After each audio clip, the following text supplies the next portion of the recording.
Bizirakwezi na Mukase kera habayeho umugabo bukeye ashaka umugore babyarana umwana w'umukobwa bamwita Bizirakwezi. Bukeye nyina arapfa, umwana asigarana na se.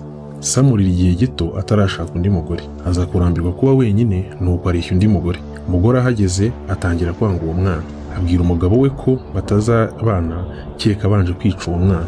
Umugabo asanga atabona intege zo kwiyicira umwana, ariko umugore arigendera. Bukeye areshya undi mugore, nawe biba kwa kundi. Asanze nta mugore uzemera uwo mwana, nuko ava ku izima yemera kwica umwana.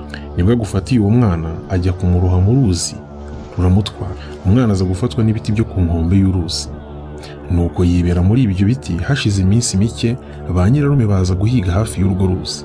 Bumva umwana ararira avuga ati, nari Bizirakwezi, data nta mu ruzi, ntamututse, ntamucumuyeho. Abahigi bati, nimuze tujye kureba uwo muntu uvuga. Bahageze babona umwana baramwitegereza.